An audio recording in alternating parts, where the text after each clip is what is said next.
The winter wind cut through Willow Drake's threadbare dress like 1,000 knives as she stumbled through the frozen landscape, her bare feet leaving bloody prints in the snow that had unexpectedly blanketed the high desert plateau of northeastern New Mexico in January of 1878. She had no memory of how she had gotten here, only fragmented images of her stagecoach overturning, screams, gunshots, and then waking alone in this merciless frost with nothing but the torn clothing on her back and a pounding headache that suggested she had been struck hard enough to lose consciousness. Her fingers had gone numb hours ago, and she could no longer feel her toes, which terrified her more than the howling wind or the endless white expanse that stretched before her in every direction. She knew she was dying, could feel it in the way her thoughts were becoming slower, dreamier, in the way her legs kept wanting to fold beneath her, in the way the cold had stopped hurting and started feeling almost warm. The sun hung low and pale in the gray sky, offering no warmth, only a weak light that made the snow glare painfully bright. Willow tried to remember where she had been going, why she had been on that stagecoach, but her mind felt sluggish and uncooperative. She remembered leaving St. Louis, remembered her aunt's cold voice telling her she was no longer welcome, remembered the small bag of coins that had been stolen from her dress pocket sometime during the chaos of the attack. She was 21 years old, orphaned since childhood, and had been traveling west to become a schoolteacher in Santa Fe. But now none of that mattered because she was going to die out here in this frozen wasteland, where no high desert plateau had any right to be covered in such deep snow. Her knees buckled and she fell forward into a drift, the cold shocking against her face. She tried to push herself up, but her arms would not cooperate. This was it then. This was where her short, unremarkable life would end. She closed her eyes and felt tears freeze on her lashes. The sound of hoofbeats barely registered in her fading consciousness. She thought perhaps she was imagining them, or that they belonged to whatever outlaws had attacked the stagecoach returning to finish what they had started. She did not care anymore. Let them come. At least a bullet would be faster than freezing to death, Christ Almighty. The voice was male, deep, and laced with shock. Strong hands gripped her shoulders and turned her over. Through the haze of near death, Willow saw a face above her, weathered and tan beneath the brim of a dark hat, with intense blue eyes that widened as they took in her condition. "Madam, can you hear me? What in God's name happened to you?" She tried to speak, but her jaw would not work properly. The man cursed again, and suddenly she was being lifted, cradled against a chest that radiated blessed warmth through a heavy wool coat. She wanted to burrow into that warmth, to steal every bit of it for herself. "Stay with me now," the man said urgently, his breath fogging in the frigid air. "My ranch is not far. You are going to be all right. Do you hear me? You are going to be all right." Willow managed a small sound that might have been agreement or simply air escaping her frozen lungs. She felt herself being hoisted onto a horse, felt the man climb up behind her and wrap his coat around them both, tucking her against him like precious cargo.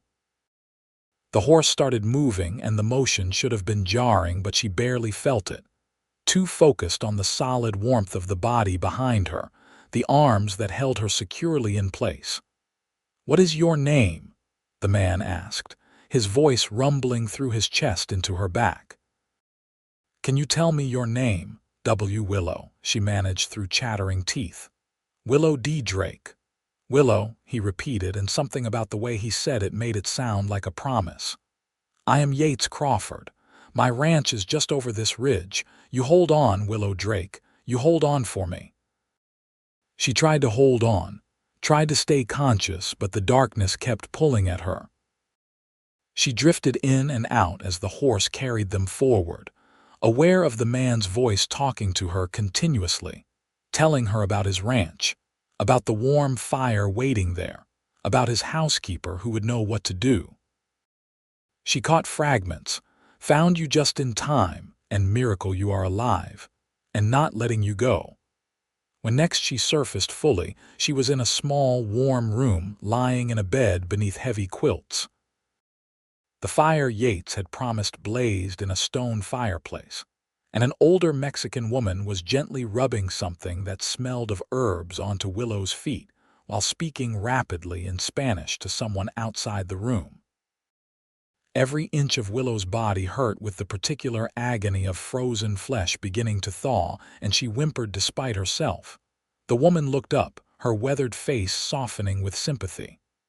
"Ah, you wake. Good, good. I am Rosa. You are safe now, little one. Senor Yates, he bring you to us just in time. Your feet, your hands, they will hurt very much as the blood returns, but I think we save them. You are very lucky." "Lucky," Willow croaked, the word feeling absurd given everything that had happened. Rosa smiled and patted her arm. "See, lucky. A few more minutes in that cold and you would be with the angels. But Senor Yates, he was riding the fence line checking for breaks after the storm, and he found you. God was watching over you, I think." The door opened and Yates Crawford entered, now without his coat and hat. Willow could see him properly for the first time. He was tall and lean, probably in his mid-20s, with sun-streaked brown hair that fell nearly to his collar, and those startling blue eyes that seemed to see right through her. His face was all hard angles and planes, handsome in a rough, unpolished way that spoke of a life lived outdoors in harsh conditions. He stopped just inside the door, his gaze finding hers with an intensity that made her breath catch. "You are awake," he said, and she heard relief in his voice. "Thank God, I was worried we had been too late after all. You saved my life," Willow said, her voice still weak and scratchy. "Thank you." Yates crossed the room in 3 long strides and dropped into the chair beside the bed, his eyes never leaving her face. "What happened to you? Where did you come from?" Willow closed her eyes, trying to piece together the scattered memories. "I was on a stagecoach heading to Santa Fe. We were attacked, I think. There was shooting and the coach overturned. I must have hit my head because I do not remember much after that. When I woke up, I was alone in the snow. Everyone else was gone. The horses, the driver, the other passengers, everything, just gone." Yates's jaw tightened. "The Glenrio Station Road? I do not know. Perhaps I am not familiar with the area." "That is about 8 miles from here, through rough country even in good weather. You walked 8 miles through a blizzard in nothing but a summer dress." He shook his head slowly, something like awe in his expression. "You are tougher than you look, Willow Drake." "I do not feel tough," she admitted. "I feel like I have been trampled by a herd of cattle." A ghost of a smile touched his lips. "That is the frostbite. Rosa knows her business, though. She will have you healed up in no time." He paused, then added more quietly, "You are safe here. This is the Crawford Ranch, about 12 miles northeast of Glenrio. For as long as you need, this is your home." Something about the simple sincerity in his words made Willow's throat tighten with emotion. She had been alone for so long, unwanted and adrift, and here was this stranger offering her safety without hesitation. "I have no way to pay you," she said, hating how small her voice sounded. "The little money I had was stolen. I have nothing." Yates reached out and, after a moment's hesitation, took her hand gently in his much larger one. His palm was warm and calloused, the hand of a man who worked with them daily. "You have everything now," he said firmly, his blue eyes blazing with conviction. "A place to stay, food to eat, safety, warmth. Everything you need until you are well and can decide what you want to do next. I am not going to turn you out, Willow. I am not that kind of man." Willow stared at him. This stranger who had appeared from nowhere like an answer to a prayer, she had not even known how to voice, and felt something shift in her chest. She did not believe in fairy tales or knights in shining armor, but looking into Yates Crawford's earnest face, she thought perhaps there were still good men in the world after all. Rosa cleared her throat diplomatically. "Senor Yates, you let the girl rest now. She needs sleep to heal. You go do your work and I take care of her." Yates squeezed Willow's hand once before releasing it and standing. "I will check on you later," he said. "If you need anything at all, Rosa, or I will be nearby. You are safe here. I give you my word." After he left, Rosa continued her ministrations, explaining in her accented English that she had worked for the Crawford family for 15 years, since Yates's father was still alive. "Senor Yates, he is good man," Rosa said as she wrapped Willow's feet in clean bandages. "His papa died 3 years ago, his mama when he was just a boy. He runs this ranch alone now, with just me and my husband Miguel and 2 ranch hands. Is not easy life, but he makes it work. He is honest, hardworking, never cheats nobody." She paused, giving Willow a meaningful look. "And he is not married. Many girls in Glenrio, they try to catch his eye, but he never looks twice. Too busy with the ranch, he says, but the way he looks at you." She smiled and shook her head. "Maybe that is about to change." "He just met me," Willow protested, feeling heat rise in her cheeks despite the absurdity of blushing over a man she had known for all of an hour. "He was being kind, nothing more." "We see," Rosa said mysteriously. "Now you sleep. Tomorrow you feel better and we talk more." Willow did sleep, falling into a deep, exhausted slumber almost as soon as Rosa left the room. She woke once in the night to find Yates sitting in the chair beside her bed, his head tilted back and his eyes closed, clearly having fallen asleep while checking on her. In the firelight, his features looked softer, younger, and Willow took the opportunity to study him without the intensity of his gaze on her. He really was handsome in that rugged, weathered way of men who spent their lives working the land. There was a scar along his jaw, faded with age, and his hands, resting on the arms of the chair, were marked with the small scars and calluses of constant labor. He had removed his boots, and she could see a hole in one sock at the toe that made her smile despite herself. Here was a man who had stopped everything to save a stranger, who had opened his home to her without question, but who could not be bothered to darn his own socks. As if sensing her gaze, Yates's eyes opened. For a moment they simply looked at each other across the dim room, the fire crackling softly between them. Then he sat up straighter, clearing his throat. "Sorry," he said. "I just wanted to make sure you were breathing easy. Rosa said the cold can sometimes affect the lungs." "I am all right," Willow assured him. "You do not need to keep watch over me. I am sure you have better things to do." "Nothing more important than making sure you live through the night," Yates said bluntly. "Go back to sleep, Willow. I will be right here if you need anything." She wanted to argue, to tell him he was being ridiculous, but the truth was that having him there made her feel safer than she had felt in years. So she closed her eyes and let herself drift off again, comforted by the knowledge that Yates Crawford was keeping watch. The next few days passed in a blur of sleeping, eating the hearty soups and stews Rosa brought her, and brief visits from Yates, who always seemed to find excuses to check on her between his ranch duties. Rosa had been right about the pain. As feeling returned fully to Willow's extremities, it felt like hot needles were being driven into her flesh, and there were moments when she had to bite down on a folded cloth to keep from crying out. But slowly, agonizingly, the pain began to recede, and she could move her fingers and toes again without wanting to scream. On the 4th day, she felt strong enough to sit up properly and take stock of her situation. Rosa had provided her with a clean nightgown and had washed and mended her torn dress as best she could. But Willow knew she would need more clothes if she was going to stay here any length of time. She also needed to figure out what she was going to do next. Santa Fe was still her destination, she supposed, but she had no money for stage fare and no way to earn any until she was fully healed. Yates appeared in the doorway as if summoned by her thoughts.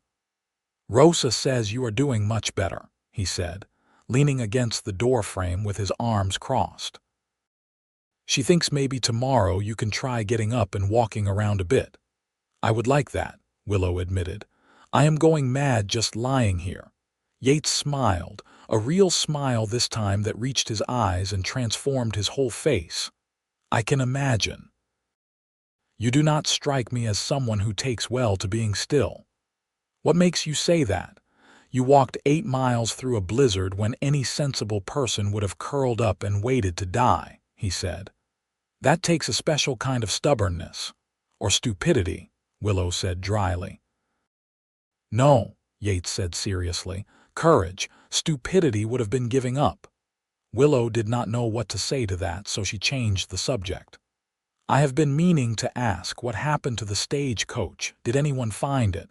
Were there other survivors?" Yates's expression darkened. "Miguel and I rode out to look for it once the storm cleared. We found it about where you said, overturned and stripped of everything valuable. There were 2 bodies, the driver and the shotgun guard. We brought them back and saw them buried proper, but there were no other passengers, living or dead. If there were others with you, they either got away or were taken by whoever attacked the coach." Willow tried to remember. "There was a man, I think, middle-aged with a beard. He was sleeping for most of the journey, and a woman older with gray hair. She complained about the cold." The memories were frustratingly vague, but she was almost certain there had been others in the coach with her. Where could they have gone? "If they were lucky, the outlaws let them walk away after robbing them," Yates said, though his tone suggested he did not believe that was likely. "If they were not lucky." He trailed off, but Willow understood. The frontier was a harsh place and outlaws were not known for their mercy. "I should have looked for them," Willow said, guilt twisting in her stomach. "I should have tried to find them instead of just running." "You were concussed and freezing to death," Yates said firmly. "If you had stayed with the wreck looking for people who were already gone, you would be dead now too. You did what you had to do to survive. No shame in that." Willow nodded, but the guilt remained. She had been so focused on her own survival that she had not even thought about the possibility of helping others. What did that say about her? "Stop it," Yates said, and she looked up in surprise. "I can see you beating yourself up over this. Do not. You are not responsible for what happened to those people, and you are not responsible for saving them. You barely saved yourself. That is enough." "How did you know what I was thinking?" "It is written all over your face," Yates said. "You have very expressive eyes. They show everything you are feeling." He pushed off from the doorframe. "I need to get back to work, but I will check on you this evening. Try not to torture yourself with things you could not have changed. It is a waste of energy you need for healing." After he left, Willow found herself touching her face, wondering what else her eyes might have revealed. She had never thought of herself as particularly expressive. But then again, she had spent the last several years living with an aunt who had made it clear that children, even grown ones, should be neither seen nor heard. Perhaps she had simply forgotten how to guard her emotions. That evening, true to his word, Yates returned. This time he brought a tray with 2 bowls of Rosa's venison stew and a loaf of fresh bread. "Thought we could eat together," he said, a hint of uncertainty in his voice. "Unless you would rather eat alone. I know I am probably not the most entertaining company." "No, please," Willow said, surprised by how much she wanted him to stay. "I would enjoy the company. Rosa is wonderful, but she spends most of her time in the kitchen, and I am going stir-crazy in here by myself." Yates looked relieved. He set the tray on the bed and pulled the chair closer, settling into it with the ease of someone who had spent many evenings in this exact position.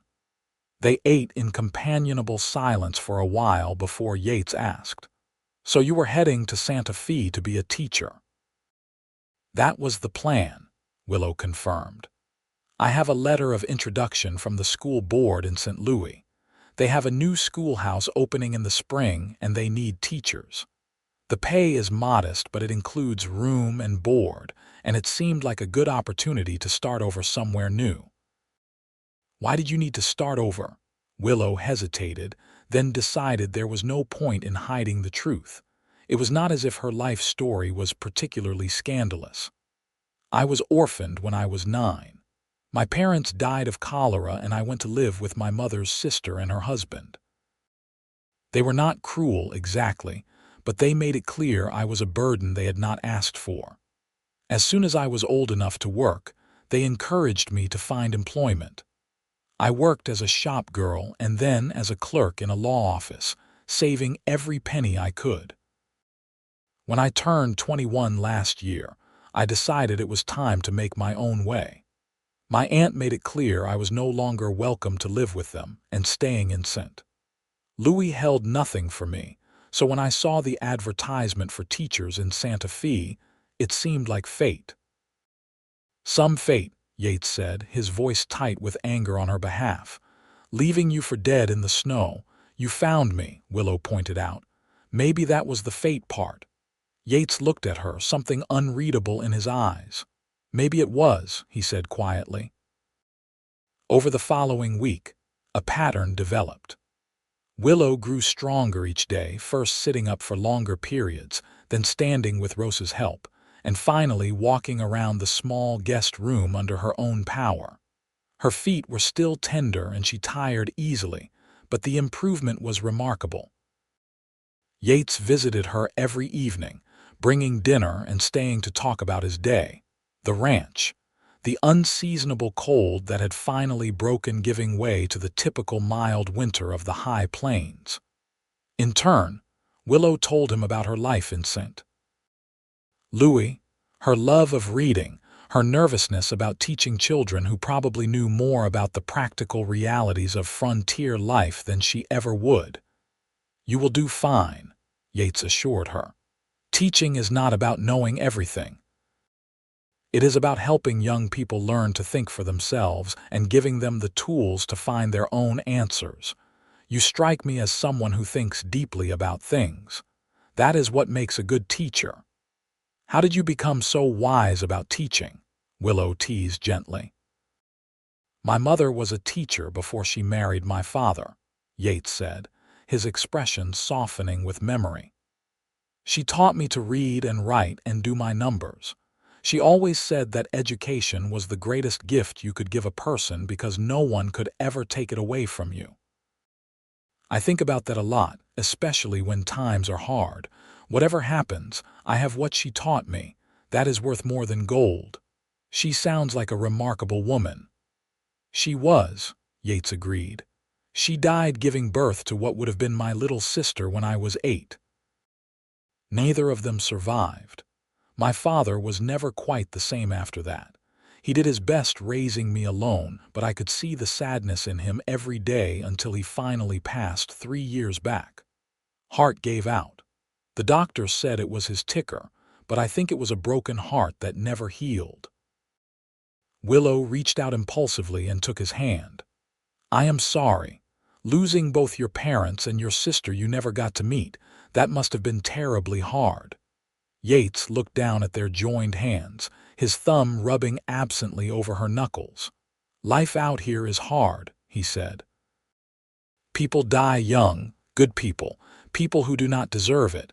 You learn to keep going because stopping means giving up, and giving up means dishonoring their memory. My father built this ranch from nothing. My mother made it a home. I owe it to them to keep it going, to make it something they would be proud of." "I think they would be very proud of you," Willow said softly. "You are a good man, Yates Crawford. Anyone can see that."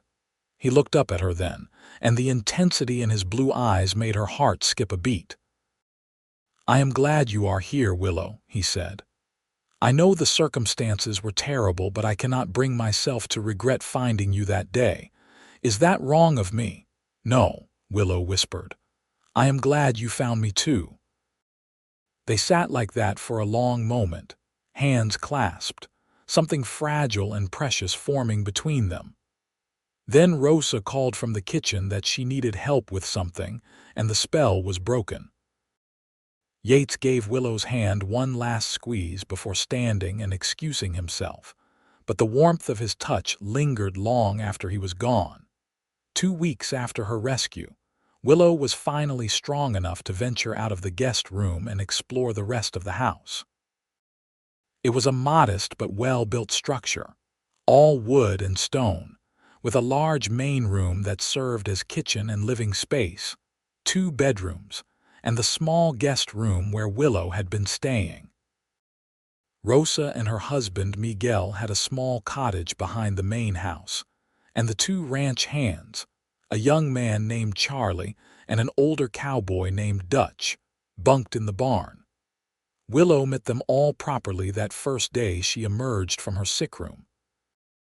Miguel was quiet and dignified, with kind eyes and an obvious devotion to Rosa. Charlie was barely 20, all gangly limbs and nervous energy, and he blushed scarlet when Willow thanked him for his help in carrying water for her baths. Dutch was grizzled and taciturn, but he tipped his hat to her respectfully and told her he was glad to see her up and about. "Thought you were a goner when boss carried you in," Dutch admitted in his gravelly voice. "Never seen anyone that blue and still breathing. You are one tough lady." "I had good people taking care of me," Willow said, glancing at Yates, who was standing by the fireplace pretending not to listen to the conversation. That evening, Willow insisted on helping Rosa prepare dinner. It felt good to be useful again, to have something to do with her hands besides lying in bed feeling sorry for herself. Rosa protested at first but eventually relented, showing Willow where everything was kept and teaching her how Rosa liked to make her tortillas from scratch. "You are good in the kitchen," Rosa observed as Willow expertly diced onions. "Your aunt, she teach you to cook?" "No, I taught myself," Willow said. "After I started working, I had my own small room and I would cook for myself in the shared kitchen at the boarding house. It was cheaper than eating out and I enjoyed it. There is something satisfying about taking raw ingredients and turning them into something nourishing and delicious." "See, exactly so," Rosa agreed, looking pleased. "Maybe you stay here and help me instead of going to Santa Fe, eh?" "Senor Yates, he could use a good woman around this place." "Rosa," Yates said warningly from across the room, but there was no real heat in it. Rosa just laughed and winked at Willow. "I am just saying what everyone is thinking." Dinner that night was a lively affair, with everyone gathered around the big table. Miguel and the ranch hands regaled Willow with stories of life on the Crawford Ranch, the hard winters and brutal summers, the time a mountain lion got into the hen house and Yates had to chase it off with nothing but a broom, the year the creek flooded and they lost half the south pasture fence. Through it all, Willow found herself watching Yates, seeing him through the eyes of the people who worked for him. They respected him, clearly, but more than that, they seemed to genuinely care about him. He was a fair boss, they said, never asking them to do anything he would not do himself, always making sure they were paid on time and had enough to eat. When Dutch had broken his leg 2 years back, Yates had paid for the doctor and let him stay on light duty until he healed fully without docking his wages. "Not many bosses would do that," Dutch said gruffly. "Most would have just let me go and hired someone else." But Yates Crawford is not most bosses. After dinner, Yates asked Willow if she would like to step outside for some fresh air. She agreed eagerly, having been cooped up inside for 2 weeks straight. He handed her a heavy coat, one that had probably belonged to his mother based on the size, and led her out onto the front porch. The night was cold but clear. The sky overhead scattered with more stars than Willow had ever seen in her life. The winter constellations blazed overhead, Orion the hunter standing proud with his belt of 3 stars, the Pleiades clustering together like diamonds on velvet. The moon was just past full, casting everything in silvery light. "It is beautiful," Willow breathed. "I have never seen so many stars." "Out here there is nothing to block the view," Yates said. He was standing close to her, close enough that she could feel the warmth radiating from him. No city lights, no smoke from factories, just the sky the way God made it. They stood in silence for a while, both looking up at the heavens. Then Willow said quietly, "I need to talk to you about my situation. I have been imposing on your hospitality for 2 weeks now, and I have no way to repay you. I need to start thinking about how to get to Santa Fe and take up the teaching position I was hired for. Is that what you want?" Yates asked, his voice carefully neutral. "To go to Santa Fe? I do not know any more," Willow admitted. "A month ago it seemed like the perfect solution, a way to start fresh and make my own life. But now—" She trailed off, not sure how to put into words the confusion of feelings swirling inside her. "Now," Yates prompted. "Now I am not sure," Willow finished. "This place, your ranch, it feels more like home than anywhere I have lived since my parents died. And the people here, you and Rosa and Miguel and everyone, you have all been so kind to me. It is hard to think about leaving that behind." Yates was quiet for a long moment. Then he said, "What if you did not have to leave?" Willow turned to look at him, her heart suddenly pounding. "What do you mean?" "I mean, what if you stayed here?" Yates said, turning to face her fully. The moonlight cast his features in sharp relief, all angles and shadows. "I know we have only known each other a couple of weeks, but I feel like I have known you longer. You fit here, Willow. You fit with me. And I think maybe you feel the same way, or am I reading this all wrong?" "You are not reading it wrong," Willow whispered. "I do feel something, but Yates, this is all happening so fast. 2 weeks ago I was dying in the snow. Now you are asking me to stay here, to give up the plan I had, and I do not even know what you are really asking for. Do you want me to stay on as a housekeeper?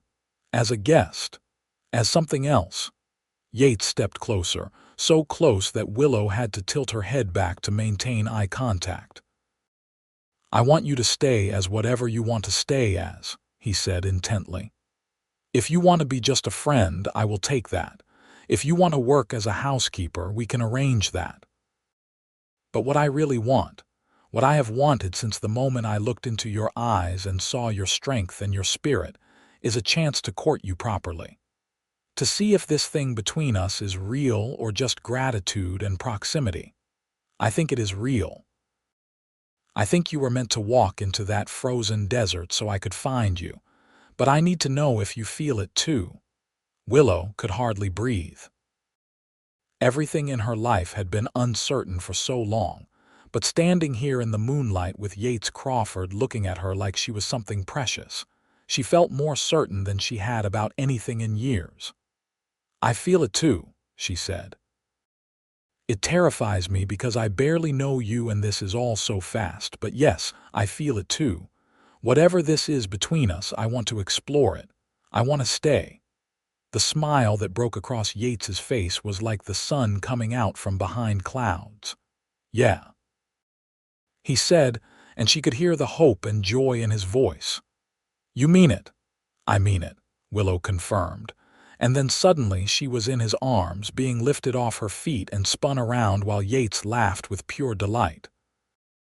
When he set her down, they were both grinning like fools, and Willow felt lighter than she had in years, as if all the weight she had been carrying had suddenly lifted. "I am going to court you properly," Yates said, still holding her. "I am going to do this right. No rushing, no impropriety. I want to give you time to be sure, to really know me and decide if this is what you want." "I appreciate that," Willow said.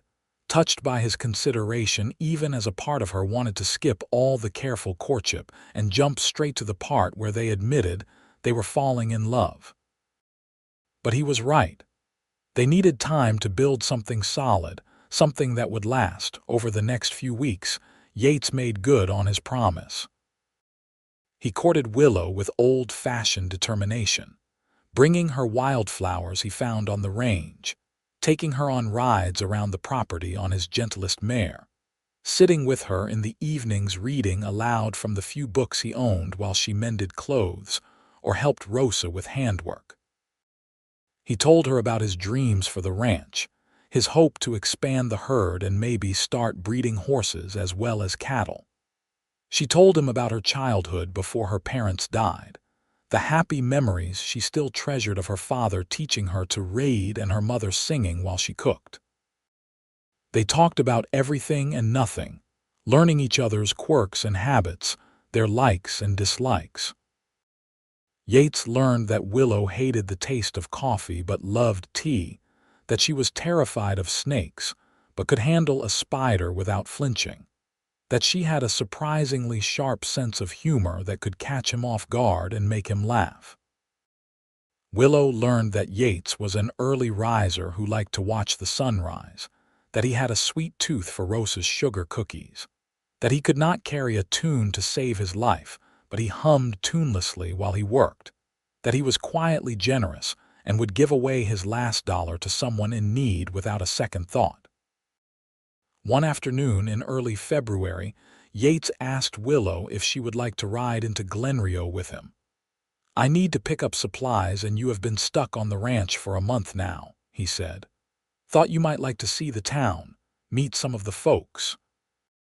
Plus, you are going to need some proper clothes if you are going to stay through the summer. That one dress Rosa mended is not going to last forever."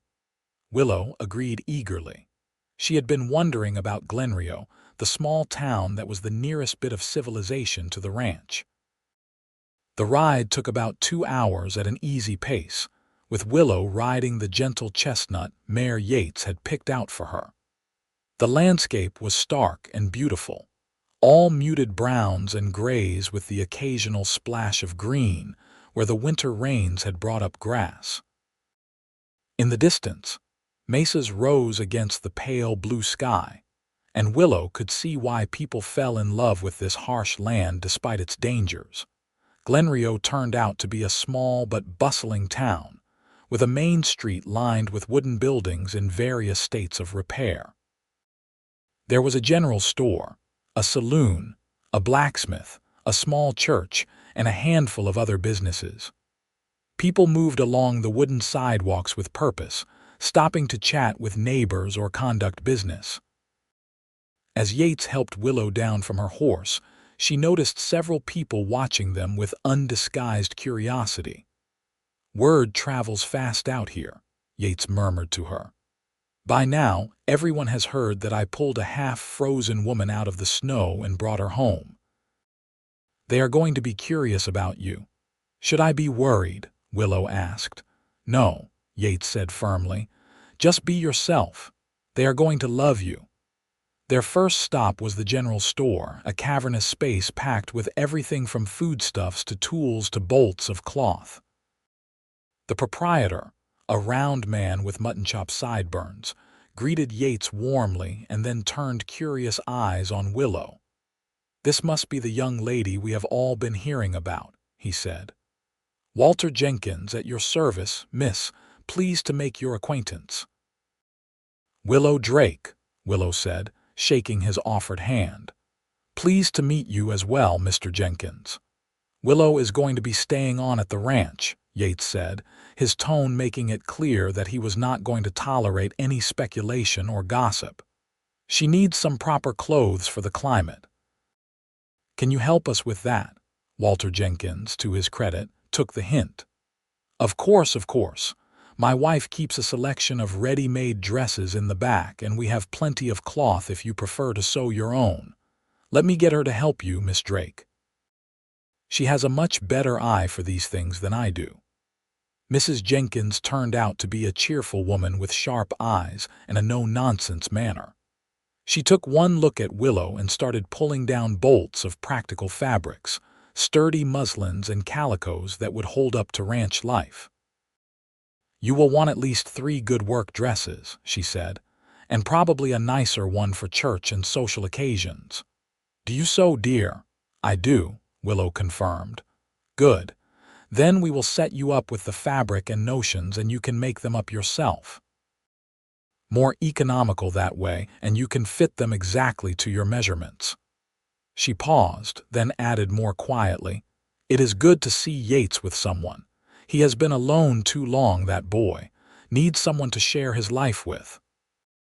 "We are just friends," Willow said automatically, though even as she said it she knew it was not quite true anymore. They were more than friends, even if they had not defined exactly what they were. Mrs. Jenkins just gave her a knowing smile. "Of course you are, dear. Of course you are."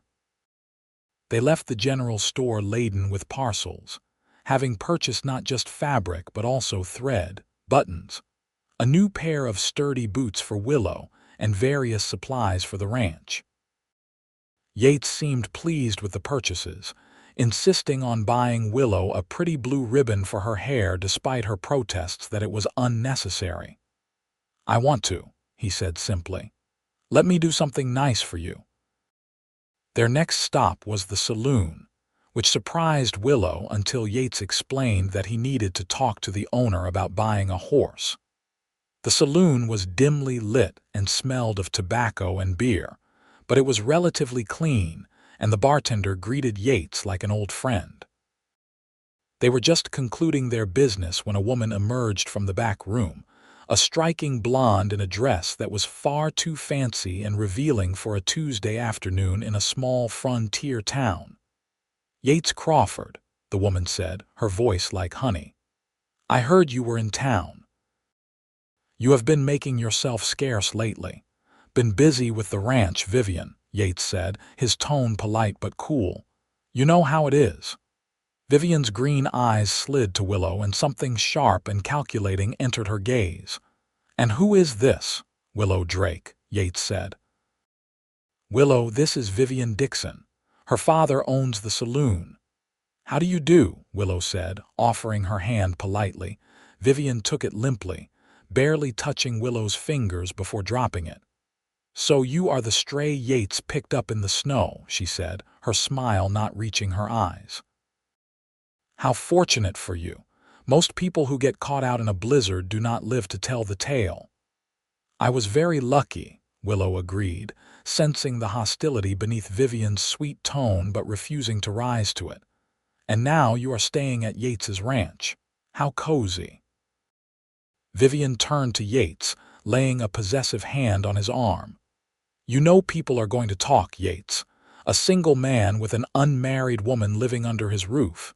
It is hardly proper." "Rosa is there as chaperone," Yates said, gently but firmly removing Vivian's hand. "And Willow's living arrangements are nobody's business but her own." "Still, people do love to gossip," Vivian purred. "You know how it is in a small town.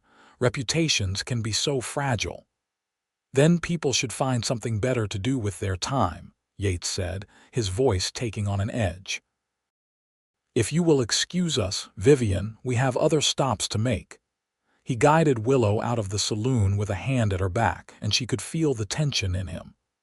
Once they were outside, she said carefully, "Should I ask? Vivian and I stepped out together a few times years ago," Yates admitted. "It was never serious, at least not on my part, but she seemed to think we had an understanding. When I made it clear we did not, she took it poorly. She has been trying to rekindle things ever since, despite me telling her repeatedly that I am not interested." "She seems very determined," Willow observed. "She is," Yates agreed.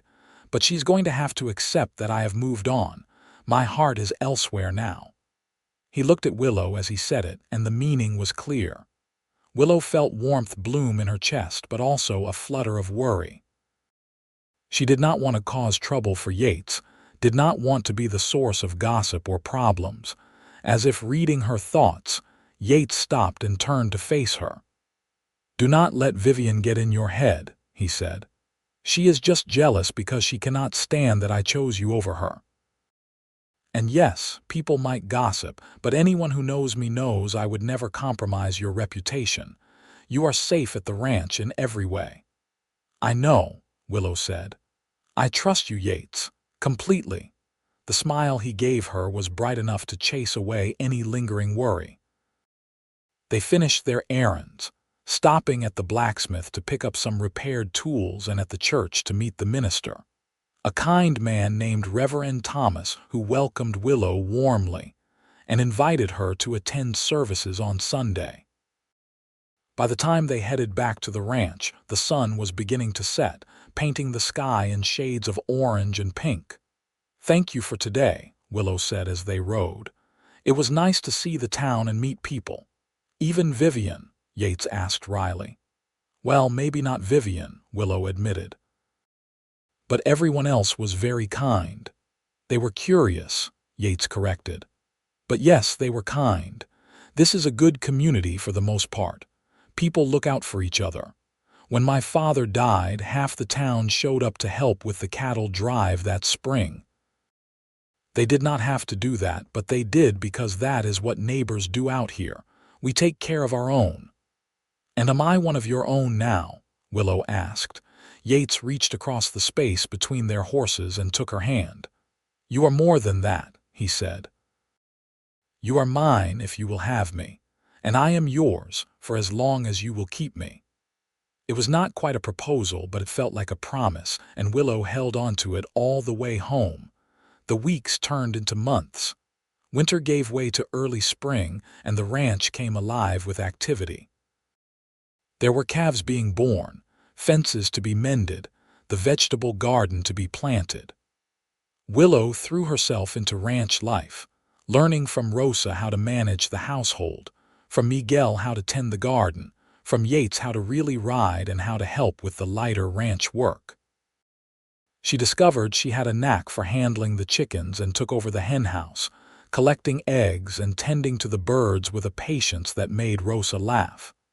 "You are a natural," Rosa told her. "Maybe you were meant to be a rancher's wife instead of a teacher." The idea of being Yates's wife was one that Willow thought about more and more as the days passed. They had settled into an easy rhythm, working side by side during the day and spending their evenings together, sometimes talking, sometimes just sitting in comfortable silence. He had not kissed her yet, though she could see in his eyes that he wanted to. He was holding to his promise to court her properly, to give her time to be certain. But Willow was certain. She had been certain since that night on the porch when he had asked her to stay. She loved him, loved his quiet strength and his gentle humor, loved the way he treated everyone with respect regardless of their station, loved the way he looked at her like she was the most precious thing in his world. She wanted to tell him, but some part of her was waiting for him to say it first, to give her that final confirmation that what she felt was truly reciprocated. The opportunity came in late March, on a warm evening when the first wildflowers were beginning to bloom across the range. Yates asked Willow to ride out with him to check on the cattle in the north pasture, and she agreed readily. They rode in easy silence, watching the sun sink toward the horizon, painting everything golden. When they reached the pasture and confirmed that the cattle were grazing peacefully, Yates suggested they stop for a bit to watch the sunset. He spread a blanket on the ground and they sat together, shoulders touching, watching the sky turn from gold to orange to deep pink. "I have been thinking," Yates said after a while, his voice quiet, "about the future, about what I want from life." "And what do you want?" Willow asked, her heart beginning to pound. "I want this," Yates said, gesturing at the land around them. "The ranch, the work, the satisfaction of building something with my own hands. But I also want someone to share it with.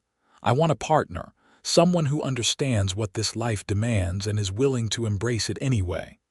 I want a family, children to carry on after I am gone. I want to build something that lasts." He turned to face her, and the vulnerability in his eyes made her throat tight. "I want all of that with you, Willow. I love you. I think I have loved you since the moment I found you in the snow and saw the fight in your eyes. You are the strongest, bravest, most beautiful woman I have ever known, and I cannot imagine my life without you in it now. Tell me you feel the same. Tell me I have not been a fool for falling so hard so fast." "You have not been a fool," Willow said, her voice shaking with emotion. "I love you too, Yates. So much it scares me sometimes. I never expected to find you. I thought my life was going to be about survival and making do, but you have shown me that it can be about so much more. You have given me a home, a place where I belong, and I do not ever want to leave it." "Then do not leave," Yates said, cupping her face in his hands. "Stay with me, marry me. Be my wife, my partner, my everything. I am not rich and I cannot promise you an easy life, but I can promise you that I will love you every day for the rest of my life, that I will work myself to the bone to give you everything you need, that I will stand by your side through whatever comes. Marry me, Willow Drake. Make me the happiest man in New Mexico." "Yes," Willow said, tears streaming down her face. "Yes, I will marry you. Nothing would make me happier." And then he was kissing her finally, a kiss that was gentle and fierce and full of all the feelings they had been holding back for months. Willow kissed him back with everything she had, pouring all her love and hope and joy into that connection. When they finally broke apart, both breathing hard, Yates rested his forehead against hers. "I do not have a ring yet," he said. "I will get you one, the prettiest one I can find, but I wanted to ask you first before I spent money I might need to get back if you said no." Willow laughed through her tears. "I do not need a fancy ring, I just need you." "You are going to get both," Yates said firmly. "I am going to do this right, Willow. You deserve everything." They sat together as the sun finished setting and the stars began to emerge, making plans for their future. They decided to marry quickly, within the month if Reverend Thomas could arrange it. There was no point in waiting, not when they were both so sure. They would have a small ceremony in the church with the whole town invited, and then a celebration back at the ranch. It would be simple but meaningful, exactly what they both wanted. When they rode back to the ranch that night, Rosa took one look at their faces and burst into delighted laughter. "Finally," she exclaimed. "I was beginning to think Senor Yates would never work up the courage to ask." "You knew?" Willow asked. "Of course I knew," Rosa said, pulling her into a hug. "Everyone knew. The two of you looking at each other like the sun rises and sets on the other's face. It was only a matter of time. I am so happy for you both." Miguel shook Yates's hand solemnly. "You have chosen well, my friend. She will make you a good wife." "The best wife," Yates agreed, pulling Willow against his side. "The only wife I could ever want." The next few weeks passed in a flurry of preparations. Mrs. Jenkins helped Willow make a simple but beautiful wedding dress out of white muslin with lace at the collar and cuffs. Rosa and several of the ranch wives pitched in to help clean the house and prepare food for the celebration. Yates rode into Glenrio and returned with a simple gold band that fit Willow's finger perfectly. It was not fancy, but it was solid and real, just like their love. The wedding took place on a bright April morning with the whole community crammed into the small church.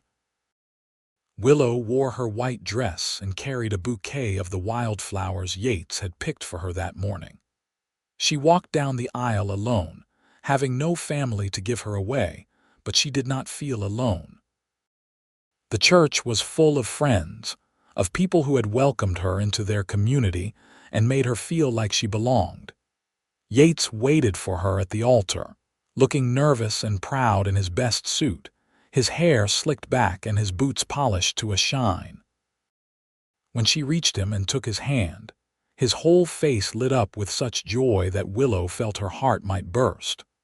Reverend Thomas kept the ceremony simple and sweet, speaking about the covenant of marriage, about partnership and love and faith. When it came time for the vows, Yates's voice was strong and sure as he promised to love and cherish Willow for all his days. Willow's voice shook only slightly as she made the same promises, meaning every word with her whole heart. "I now pronounce you man and wife," Reverend Thomas said, beaming at them both. "Yates, you may kiss your bride." And he did, a kiss that was tender and full of promise, a kiss that said this was just the beginning of their story together. The church erupted in applause and cheers, and Willow laughed against Yates's lips, overwhelmed with happiness. The celebration back at the ranch was joyous and boisterous, with tables set up outside groaning under the weight of food and people laughing and dancing to music, provided by a couple of ranch hands with fiddles. Willow danced with Yates, with Miguel, with Dutch and Charlie and half a dozen other men from town. She accepted congratulations from what seemed like everyone in the county, including a grudging nod from Vivian Dixon, who had shown up despite not being explicitly invited. "I hope you know what you are getting into," Vivian said, her smile not reaching her eyes. "Ranch life is not easy on a woman. Many brides come out here with stars in their eyes only to realize they have made a terrible mistake." "I am not most brides," Willow said calmly. "And I know exactly what I am getting into. I'm getting a life with a man I love, doing work that matters. That is all I have ever wanted." Vivian's smile faltered. "Well," she said stiffly, "I wish you luck then. You are going to need it." But Willow did not need luck. She had Yates, she had the ranch, she had a community that had embraced her. What more could she possibly need? As the sun set and the guests began to drift away, Yates found Willow and pulled her aside. "I have something to show you," he said, his eyes sparkling with mischief. He led her to the small barn behind the house, the one that was not used for the horses but for storage. Inside, he had set up a small space with blankets and pillows, candles providing soft light. It was simple but romantic, a private place just for the two of them. "I know we are going to be sleeping in the house," Yates said, suddenly looking shy. "But I wanted our first night as husband and wife to be special, somewhere that was just ours. Is this all right?" "It is perfect," Willow said, her voice catching. "You are perfect." That night, Willow discovered what it meant to truly belong to someone, to give yourself completely and receive the same in return. Yates was gentle and patient, taking his time, making sure she felt safe and cherished.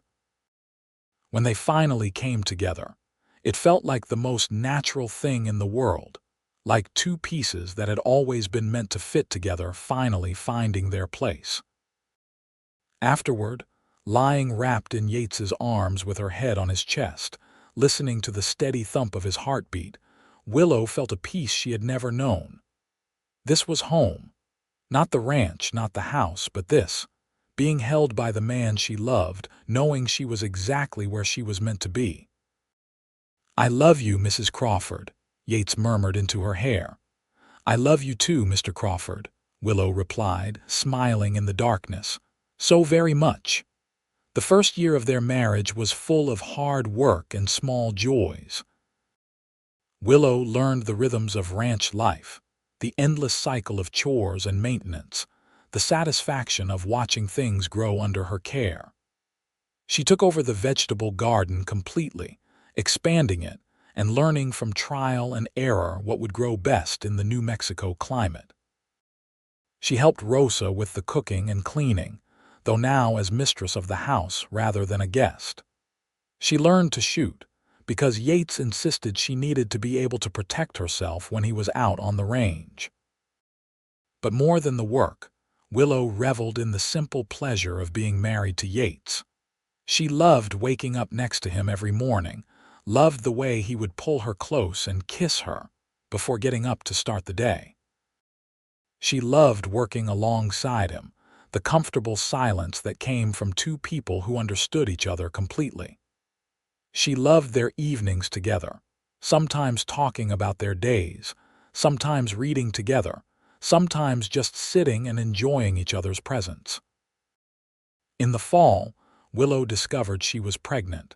She had suspected for a few weeks but had not been sure until Rosa confirmed it with a knowing look and a gentle touch to her belly. "You have the look," Rosa said. "I can always tell. Congratulations, Mija. Senor Yates, he is going to be so happy." Willow told him that evening after dinner when they were alone in their room. "I have some news," she said, suddenly nervous despite knowing he would be thrilled. "What is it?" Yates asked, immediately alert to her tone. "We are going to have a baby," Willow said, watching his face. "In the spring, I think. Maybe April or May." For a moment Yates just stared at her, as if he could not quite process what she had said. Then his face broke into the biggest smile she had ever seen, and he whooped with joy, picking her up and spinning her around before remembering himself and setting her down gently, his hands immediately going to her still flat stomach. "A baby," he said wonderingly. "We are going to have a baby." "Willow, this is the best news. Are you all right? Do you need anything? Should you be resting more?" Willow laughed at his sudden concern.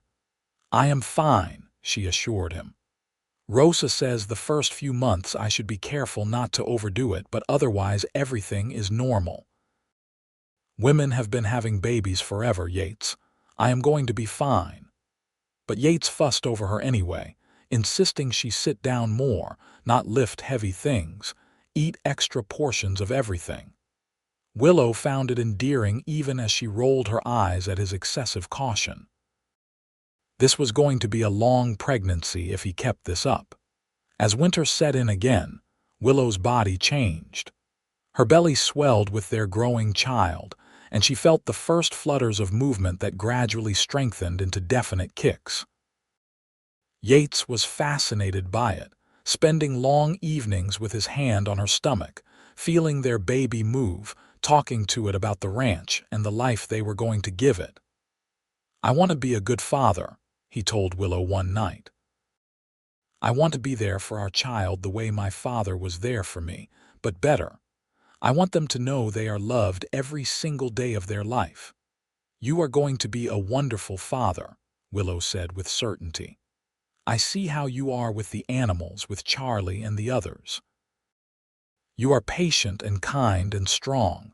Our child is going to be so lucky to have you." The baby came in late April, after a long and difficult labor that left Willow exhausted, and Yates nearly beside himself with worry. Rosa served as midwife, having delivered dozens of babies in her life, and she calmly guided Willow through the process while shooing Yates out of the room over his protests. "This is women's work," she told him firmly. "You go pace and worry like men have done since the beginning of time. We will call you when the baby comes." It took nearly a full day, but finally, just as the sun was setting, Willow gave one last push, and their baby entered the world with a healthy, angry cry. Rosa cleaned the infant quickly and wrapped it in a soft blanket before handing it to Willow. "You have a son," she said, beaming. "A beautiful, healthy boy." Willow looked down at the tiny, red-faced creature in her arms and felt her heart expand in a way she had not known was possible. He was perfect, from his shock of dark hair to his tiny, grasping fingers. He looked like Yates, she thought, with his strong features and his determined expression. "Hello, little one," she whispered. "Welcome to the world." Rosa went to get Yates, and he burst into the room like he had been shot from a cannon, his face wild with worry until he saw Willow sitting up in bed, tired but smiling, holding their son. He crossed to them in 3 strides and dropped to his knees beside the bed, his eyes filling with tears as he looked at the baby. "Is he all right?" Yates asked hoarsely. "Are you all right?" "We are both fine," Willow assured him. "Tired but fine. Do you want to hold him?" Yates took the baby with shaking hands, holding him like he was made of glass. The baby squirmed and made a small sound, and Yates looked completely overwhelmed. "He is so small," he said. "So perfect. Willow, we made this. We made a whole person." "We did," Willow agreed, her heart full to bursting at the sight of her husband holding their son. "What should we name him?" They had discussed names over the winter but had not decided on anything definite. Now, looking at their son, Yates said, "What about Joseph? After my father." "Joseph Crawford." "Joseph," Willow said, testing it out. "I like it. Hello, Joseph. Welcome to your family." Little Joseph Crawford proved to be a relatively easy baby, sleeping well and eating heartily. Willow took to motherhood with the same determination she brought to everything else, learning as she went, relying on Rosa's advice when she was uncertain. Yates was a devoted father, spending every spare moment with his son, holding him, talking to him, showing him around the ranch even though he was far too young to understand. "I want him to know this place," Yates explained when Willow teased him about it. "I want it to be in his blood the way it is in mine.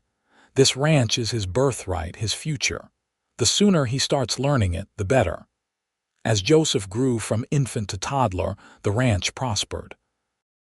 Yates expanded the herd and started breeding horses as he had always dreamed. And the Crawford Ranch became known throughout the territory for producing quality stock. They hired another hand to help with the increased workload, a young man named Thomas who proved to be a hard worker and a quick learner. When Joseph was 2, Willow found herself pregnant again. This time the pregnancy was easier, and when her labor began on a warm September day, it progressed much more quickly than the first time. By evening, she had delivered a healthy baby girl with her mother's dark hair and her father's blue eyes. "What should we call her?" Yates asked, cradling his daughter with the same wonder he had shown holding Joseph for the first time. "I was thinking maybe Grace," Willow said. "Grace Crawford, do you like it?" "Grace," Yates repeated, smiling down at the baby. "It is perfect. She is perfect. You are perfect." "How did I get so lucky?" "We both got lucky," Willow said, watching her husband with their daughter. "That day you found me in the snow, that was the luckiest day of either of our lives." The years passed in a blur of joy and hard work. Joseph grew into a bright, energetic boy who followed his father everywhere, soaking up everything Yates could teach him about ranching. Grace was more quiet and thoughtful, preferring to spend time in the garden with Willow or in the kitchen helping Rosa bake. When Joseph was 5 and Grace was 3, Willow gave birth to twins, 2 boys they named Henry and William, who were absolute terrors from the moment they could crawl. "I do not know how you do it," Mrs. Jenkins said one day when Willow brought the children into town. 4 children under the age of 7. I would lose my mind. "Some days I think I have lost my mind," Willow admitted with a laugh. "But I would not change it for anything. They are exhausting and wonderful, and I love them all so much." By the time Joseph was 10, he was already skilled enough to help with real ranch work, riding out with Yates and the hands to check on the cattle. Grace was 7 and could read and write beautifully, and Willow had started teaching her some of the more advanced lessons she herself had learned back in St. Louis. The twins were 5 and still getting into everything they could reach, but they were also sweet and affectionate, quick with hugs and laughter. One evening, after the children were all in bed, Willow and Yates sat on the porch together, watching the stars emerge in the darkening sky. It was a warm summer night, peaceful and quiet, and Willow felt a deep contentment settle over her. "Do you ever think about how different your life would have been if I had not found you that day?" Yates asked quietly. "All the time," Willow admitted. "I would have died in that snow. Or if by some miracle I had survived, I would have made it to Santa Fe and become a school teacher and lived alone in a boarding house somewhere, teaching other people's children instead of raising my own. It would have been a good life, I suppose, but it would not have been this life. It would not have been us. I think about it too, Yates said, reaching over to take her hand. About how close I came to never meeting you, to never having any of this. If I had checked the fence line the day before or the day after, if I had ridden a different section, if you had walked in a different direction, there were 1,000 ways we could have missed each other, but we did not. That has to mean something. It means we were meant to be together, Willow said simply. It means that sometimes, even when everything seems terrible and hopeless, fate has a way of working things out exactly as they are supposed to. Do you remember what I said to you that first day? Yates asked. When you said you had nothing. You said I had everything now, Willow recalled, smiling at the memory. I thought you were just trying to comfort me, but you were right. I did have everything, I just did not know it yet. You had me, Yates said, and I had you, and everything else, all of this, it grew from that. From two people finding each other when they needed it most and deciding to build something together. I love you, Yates Crawford, Willow said, squeezing his hand. I have loved you since that first night when you sat by my bed keeping watch. I am going to love you until the day I die, and probably beyond that too. I love you too, Willow Crawford, Yates said, pulling her close. You are the best thing that ever happened to me. You and our children, this life we have built. It is more than I ever dreamed I could have. They sat together in comfortable silence, two people who had found each other against all odds and built something beautiful from that chance meeting. Inside, their children slept safely, the product of their love and commitment. Around them, the ranch sprawled, a testament to years of hard work and dedication.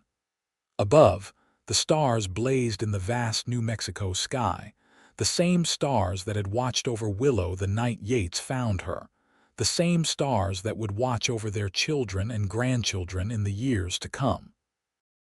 As Joseph grew older, he showed real talent for ranching, with an almost intuitive understanding of cattle and horses that made Yates proud. By the time he was 15, he was working as hard as any of the hands, and neighbors were already saying he would make a fine rancher when the time came for him to take over the Crawford Ranch. Grace had developed into a serious, thoughtful young woman who loved books as much as her mother did, and Willow had started teaching her more advanced subjects, hoping she might one day become a teacher herself if that was what she wanted. The twins, Henry and William, were 12 now and still inseparable, two halves of a whole who seemed to communicate without words.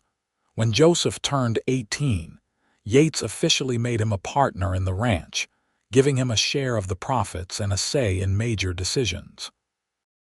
This is your legacy, Yates told his son. Your great-grandfather started with nothing and built something from the land. I have tried to honor that, to grow what he started. Now it is your turn to carry it forward. I will not let you down, Pa, Joseph said seriously. I love this ranch as much as you do. I will take care of it. And Willow knew he would. She could see Yates in her son, the same dedication and integrity, the same deep connection to the land. Whatever the future held, the Crawford Ranch would be in good hands. More years passed, bringing new joys and sorrows. Rosa and Miguel grew older and eventually retired, moving into a small house in Glen Rio where they could take things easier. A new housekeeper, a young widow named Sarah, took Rosa's place, though no one could ever truly replace Rosa in the family's hearts. Dutch passed away peacefully in his sleep at the age of 70, and the whole community turned out for his funeral. Charlie, who was not so young anymore, became the head ranch hand, training new workers with the same patience Yates had shown him years before. When Joseph was 23, he married a sweet girl named Emily from a neighboring ranch, and Willow found herself adjusting to having another woman in the house. But Emily was kind and hardworking, and she clearly adored Joseph, so Willow welcomed her with open arms. 2 years later, Emily gave birth to Willow's first grandchild, a boy they named Yates after his grandfather. Holding that tiny baby, seeing her son become a father, Willow felt the circle of life turning in the most beautiful way. Grace eventually did become a teacher, taking a position at the Glenrio schoolhouse where she could still live at home and help with the ranch. She was a natural with children, patient and kind but firm when needed, and her students adored her. The twins both stayed on the ranch, proving to be as dedicated to the work as their older brother, and Willow knew that when the time came, all three of her sons would run the Crawford Ranch together, each bringing their own strengths to the partnership. On Willow's 50th birthday, Yates threw her a surprise party, inviting everyone they knew to celebrate. The ranch yard was full of people, multiple generations of families they had known for decades, all coming together to honor the woman who had arrived with nothing and built a life that touched so many others. There were speeches and toasts, laughter and music, and through it all, Yates stayed by her side, his arm around her waist, his love as strong as it had been the day they married. 50 years old, Willow marveled later that night when everyone had gone home and they were alone again. How did that happen? I still feel like that frightened girl stumbling through the snow, certain she was going to die. You are not that girl anymore, Yates said, though his own face showed the lines of age and weather. He was 53 now, his hair more silver than brown, but to Willow he was as handsome as he had been the day she met him. You are a wife, a mother, a grandmother. You are the heart of this ranch, the person who holds everything together. You are so much more than you ever imagined you could be. Because of you, Willow said, because you found me and gave me a chance. You told me I had everything, and you spent the rest of your life making sure that was true. We built this life together, Yates corrected gently. Every bit of it. I may have found you, but you are the one who chose to stay, chose to love me, chose to make this your home. That was all you, Willow. Do not sell yourself short. As they grew older, Willow and Yates gradually stepped back from the day-to-day operations of the ranch, letting Joseph and his brothers take over more and more of the work. It was not retirement exactly, because neither of them could imagine not being involved in some way, but it was a slower pace, a chance to enjoy the fruits of their decades of labor. They traveled a bit, taking the train to Santa Fe so Willow could finally see the city she had once been so determined to reach. She loved it, loved the history and the culture and the beautiful adobe buildings, but she was happy to return home to the ranch after a week. Santa Fe was lovely to visit, but it was not where her heart was. Her heart was on the Crawford Ranch, in the house she and Yates had shared for so many years, surrounded by the family they had created together. By the time Willow was 60, she had 7 grandchildren with more on the way. The house was always full of noise and laughter when they came to visit, and Willow loved every chaotic moment of it. She told them stories of the old days, of how she had met their grandfather, of building the ranch from almost nothing. She wanted them to know where they came from, to understand the sacrifices and hard work that had gone into creating the life they now enjoyed. Did you really walk 8 miles through a blizzard in bare feet? One of the grandchildren asked, eyes wide with amazement. I really did, Willow confirmed. Though I would not recommend it, I nearly died. But sometimes we find strength we did not know we had when we need it most. And sometimes, if we are very lucky, someone comes along to help us when we need it most. She looked at Yates as she said it, and he smiled back at her, that same warm smile that had first made her feel safe all those years ago. They celebrated their 40th wedding anniversary with another big party, this one thrown by their children. By now, Joseph and Emily had 4 children. The twins had both married and started families, and even Grace had finally found love with a widower from town, a kind man who treated her like a queen. The ranch sprawled over thousands of acres now, prosperous and successful, employing a dozen hands and supporting 3 families comfortably. 40 years, Yates marveled as they danced together slowly, his arms around her waist. 40 years since I found you in the snow.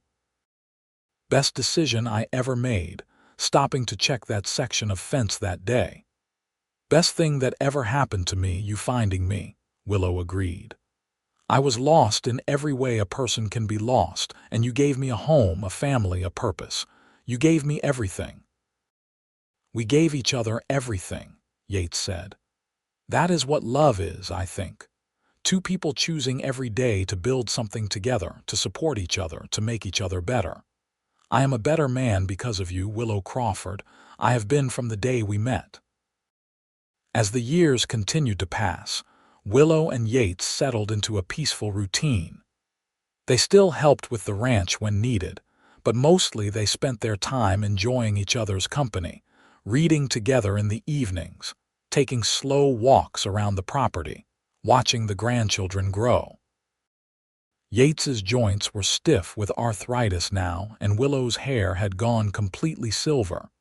But they were still healthy and active, still engaged with life. When Yates was 72, he finally agreed to let Joseph officially take over as owner of the ranch, though everyone had known for years that Joseph was really running things. It was a bittersweet moment for Yates, acknowledging that his time as the active rancher was over, but he was also immensely proud of what his son had accomplished and how he had grown the operation beyond anything Yates had imagined. You have done good work, Yates told Joseph at the small ceremony where they signed the papers transferring ownership. Better than I could have hoped for. This ranch is in good hands. I learned from the best, Joseph said, embracing his father. Everything I know, everything I am as a rancher, I learned from watching you. Thank you, Pa, for everything. Willow and Yates lived to see their grandchildren start having children of their own, making them great-grandparents. The family tree that had started with 2 people finding each other in the snow had branched and spread, creating a legacy that would last for generations. The Crawford Ranch was now one of the most respected operations in New Mexico, known for quality stock and fair dealing. And it all traced back to that cold January day in 1878, when Yates had decided to check one more section of fence before heading home. On their 50th wedding anniversary, surrounded by children and grandchildren and great-grandchildren, Willow looked around at everything they had built and felt nothing but gratitude. She had been abandoned in the frost with nothing, left to die alone and forgotten. But Yates had found her, had saved her, had loved her, and together they had created something beautiful and lasting. "What are you thinking?" Yates asked softly, his hand finding hers with the ease of 50 years of practice. "I am thinking that I am the luckiest woman who ever lived," Willow said honestly. "I am thinking that every moment of hardship, every difficulty, every challenge we faced was worth it to end up here, surrounded by all of this love. I am thinking that I would do it all again, exactly the same way, just to have this life with you." "Me too," Yates said, his voice rough with emotion. He leaned over and kissed her gently, a sweet press of lips that still made her heart flutter even after 50 years. "I love you, Willow Crawford. Today, tomorrow, and always." "And I love you, Yates Crawford," Willow replied, "forever and always." As the sun set over the ranch that evening, painting the sky in brilliant oranges and pinks, Willow stood with Yates on the porch of the house they had shared for 5 decades, watching their family celebrate below. Children played in the yard, their laughter ringing out clear and bright. The adults talked and ate, sharing stories and memories. And through it all, Willow felt a deep, abiding peace. She had been found in the frost with nothing, but Yates had been right all those years ago. She had everything now. Everything that mattered, everything worth having. A husband who loved her, children who honored her, grandchildren and great-grandchildren who carried the legacy forward. A home, a place to belong, a life well lived. She had everything, and it had all started with a cowboy who looked at a freezing, desperate woman and saw someone worth saving, someone worth loving, someone worth building a life with. And in loving him back, in choosing to stay and build that life together, Willow had found everything she had ever needed, and so much more than she had ever dared to dream. As the stars began to emerge overhead, the same stars that had witnessed their beginning, Willow knew their story was one for the ages. A love story born from tragedy, strengthened by hardship, and perfected by time.